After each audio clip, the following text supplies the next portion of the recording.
Kibinyo ddala era nga byetwogera twetaaga ssaala zammwe. Otherwise omuyimbi amanyikiddwa nga Lunabe Lily Puzzle ali mulwadde muyi ddala, ekisimbe kimubala embiriizi era nga oba oliawo obulamu bwe buli kye kimu. Omuvubuka ono y'omu ku bayimbi abaavayo okulwanyizira gye buvuddeko nga yali nnyo kyali wa Bobi Wine era nga oba oliawo yagenda mu maaso n'okuba nti advocating for peace in Uganda still after okola bye yakola.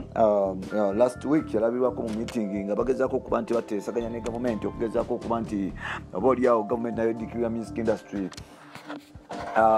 Lunabe wetwogerera ali mukupoota n'ekirwadde kitanaba kuba nti kimanyikibwa bulungi naye nga kiri mu lubuto omwo. Aba oliawo abantu batandise n'okuba nti basuubira nti onayinza okuba nga yaweebwa obutwa mpola mpola. So byetugenda okuba nti tukutuusaako osobole okuba nti obimanya. Lunabe yajja mu music industry n'okuba nti oba oliawo ategereka na biki bye tulowooza nti oba oliawo omusajja ono alina okuba nti yeetereza mpola mpola. Tugenda okuba nti tukutuusaako lwetemano tukaniza mu kutuuka fye omuganzi ogumanyikiddwa nga Uganda mu Kamoli amanya n'eddoboozi bamutantambi Jimso Namalu n'Ekiboya Maksudi Junior. Webale kuba nti otambula naffe, webale kuba nti osubscribinga, webale kuba nti otekinga obudde bona ogamba nti nina kutambula ne Jimso olwo nasobola okuba nti atuusaako byalina okuba nti atuusaako. Nkussa munye ekitiibwa muganda wange era nkugamba nti webale nnyo kuba nti onzikiriza eva n'ogamba nti Jimso Namalu n'Ekiboya alina okuba nti agatuusaako. Nawo kibinyo ddala nti wetwogera omuyimbi amanyikiddwa nga Lily Puzzle Lunabe music agenda mu maaso n'okuba nti ekimbe kimubala embiriizi olumbe oluluma Lily Puzzle tunaba kuba nti lutegeerekeka naye getufuna kiri nti omusajja ono yagenda mu maaso n'okuba nti oba oliawo afuna obuzibu mu lubuto n'okukosebakosebwa era nga n'okusatasira bulungi.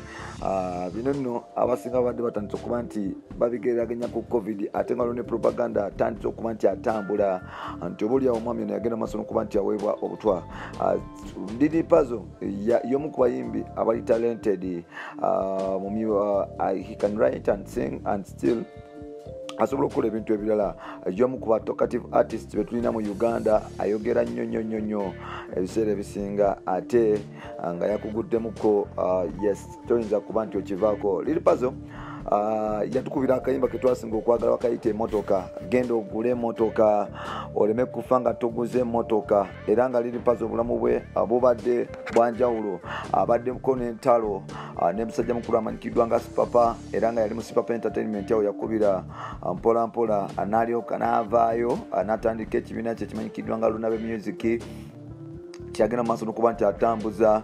Lily Puzzle ogolaba yaliko n'olutalo ne Zahara Toto era nga yasobola okuba nti agenda kwata kamera n'omunamalu yamanyikiddwa nga Rose Andrew Anderson ne bakwata Lily Puzzle Zahara Toto wasula nabyeexposinga agete enzikuta ze yalimu oba oliawo n'amussa wansi ku ttaka.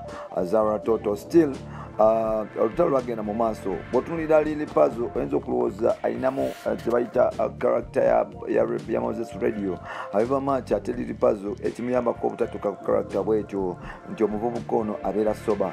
Omuvubuka ono abadde azze alwanirira ebitongole especially alwanirira ekibiina kya NUP era nga abadde kyaliwa Bobi Wine nnyo abadde abeera nnyo ne Bobi Wine ebiseera ebisinga era nga oyona ekabako nga tolina kyo bagamba ku Bobi Wine. But recently Kabako yalabiddwako eggulu we baalabikiddwako Kabako, Lily Puzzle, Jesse Chameleone, Wizzo Manizo, King Saha n'abayimbi abalala bangi ng'oba oliawo bagenda mu meeting okusobola okuba nti balaba oluwenda music wesobola okuba nti ekomawo n'okuba nti oba oliawo abayimbi baddamu okuba nti beekulira ku kasente. That is it. Era mu meeting eno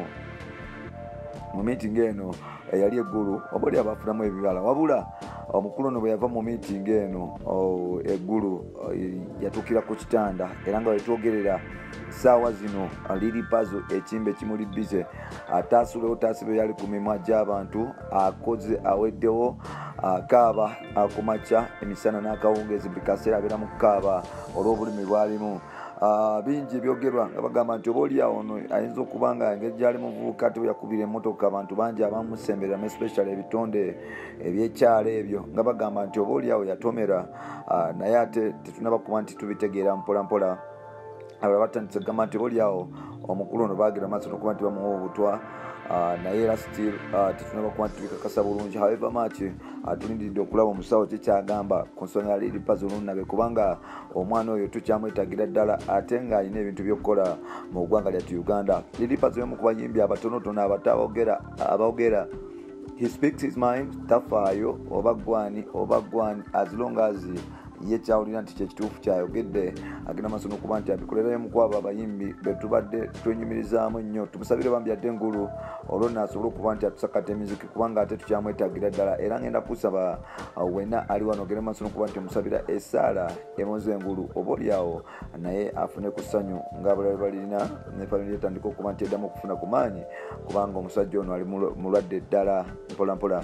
Abampitanta binyumizo namalunu kibweya Maxodi Junior nzikiza nkome wano lunaku lwaleero then tukomewo n'ebirala.